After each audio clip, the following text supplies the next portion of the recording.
NDA ప్రభుత్వం ముఖ్యంగా NEET exam leakage తర్వాత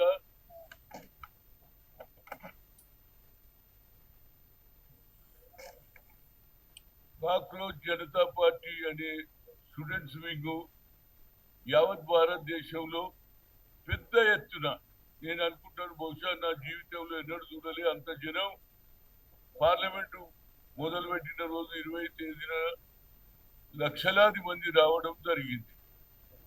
ఆ తర్వాత లాఠీ చార్జ్ కావడం, రబ్బర్ బుల్లెట్లతో కాల్వడం ఇవన్నీ జరిగినాయి.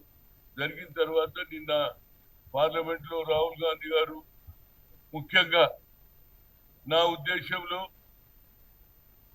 లా అండ్ ఆర్డర్ ఇష్యూ ఉన్నప్పుడు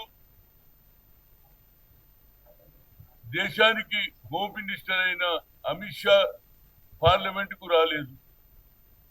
అసలు ఒరిజినల్ ఎవరు రావాలి? Law and order issue raise అయినప్పుడు హోమ్ మినిస్టర్ ఉండాలి. దానికి మా రాహుల్ గాంధీ గారు నిలదీయడం జరిగింది.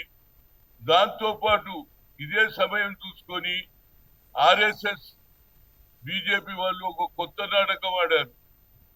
యావత్ భారతదేశంలో రిజర్వేషన్ అమలు చేయొద్దు అనేది సోషల్ మీడియాలో పూర్తిగా నడిపించారు. ఎందుకంటే వాళ్ళ ఉద్దేశంలో ఈ భారతదేశంలో బడుగు బలైన వర్గాలు ముఖ్యంగా బీసీలు సరైన అధిక సంఖ్యలో ఉన్నటువంటి 60% ఉన్నటువంటి వాళ్లకు, అదే బీహార్ లో నితీష్ కుమార్ గారు క్యాస్ట్ వైజ్ సెన్సస్ అయిన రాష్ట్రంలో జరిగితే అక్కడ ఉన్నటువంటి కోర్టు పాట్నాలో దానికి రిజెక్ట్ చేయడం జరిగింది.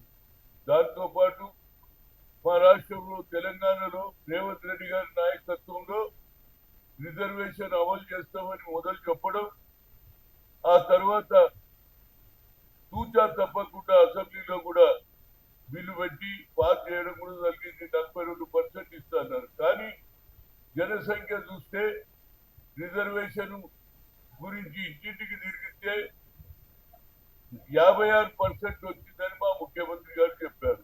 కానీ ఇది కొత్త నాటకం జరుగుతుంది. ఎందుకంటే అయోధ్యలో రాముని ఇష్యూను పక్కకు పెట్టడానికి ఇది ఒక కొత్త నాటకం. అయోధ్యలో కోట్ల రూపాయలు లావాదేవీలు జరిగినాయి. ట్రస్ట్ మెంబర్లు తినేశారు. ఆఖరికి ఉండి డబ్బు కూడా తినేశారు. దాని మీద మేము ఉద్యమం చేస్తుంటే ఇవాళ ఒక కొత్త ఆలోచన వచ్చింది. రిజర్వేషన్ తీసుకోవద్దు అనే సోషల్ మీడియాలో పెద్ద ఎత్తున వాళ్ళు మొదలు పెట్టడం జరిగింది. నేనేమంటున్నాంటే బీజేపీ నాయకులకు అడుగుతున్నా, అయ్యా రాముడు అనేవాడు మీ ఒక్కరికే నాయకుడు కాదురా బాబు, మా అందరికీ కూడా నాయకుడే, దేవుడు ఆయన ఇష్యూను పక్కకు పెట్టడానికి ఇప్పుడు మీ ఓబీసీ ఏదైతే కులగన జరగొద్దు, రిజర్వేషన్ పెంచొద్దు అనే ఉద్దేశంలో వీళ్ళు ఒక కొత్త నాటకం ఆడుతున్నారు. దానికి నేనేమంటున్నాంటే గతంలో మండల్ కమిషన్ ఇష్యూలో యావత్ భారతదేశంలో అగ్గి మొదలైంది.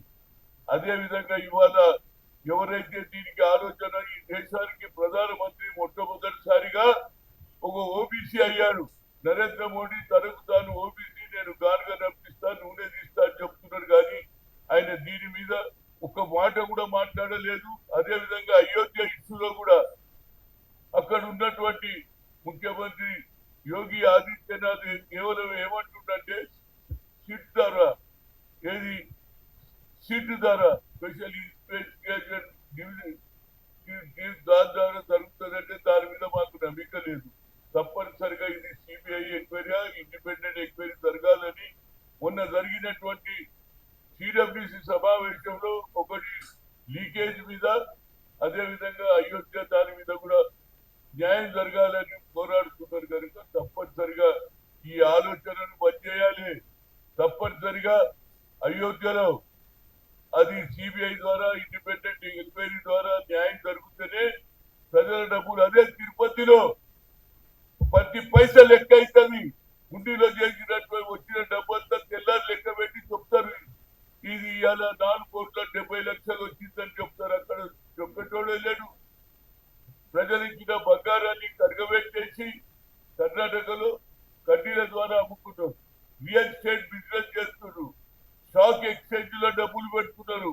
ఎవరబ్బా సొమ్మురాబా మీరు? అదే తిరుపతిలో వచ్చిన డబ్బు ప్రతి ఒక్క పైసా లెక్క చేసి ప్రజల పక్షాన అక్కడ హాస్పిటల్ కట్టిస్తారు, స్కూల్ కట్టిస్తారు. ఈ విధంగా అదే విధంగా జిల్లాలలో టెంపుల్ పెడుతున్నారు వెంకటేశ్వర స్వామి. కనుక ఇక్కడ ఏం జరుగుతలేదు కాబట్టి ఏదైనా నేను ఓబీసీ ఎంపీస్ కన్వీనర్ గా అదే సోనియా గాంధీ గారు అగ్ర కులాల్లో పుట్టిన ఆ రోజులలో సుప్రీంకోర్టు ఐఐఎం లో రిజర్వేషన్ లేదని చెప్పినా దానికి ఖండిస్తే అప్పుడు ఆ డిసిషన్ తర్వాత ఆల్టర్నేట్ ఒకటే అడిగిన, madam talent is not anybody's property, god has given to everybody, but we should give opportunity అంటే ఏం చేయాలన్నా. Subscribe us and press the bell icon for more interesting updates.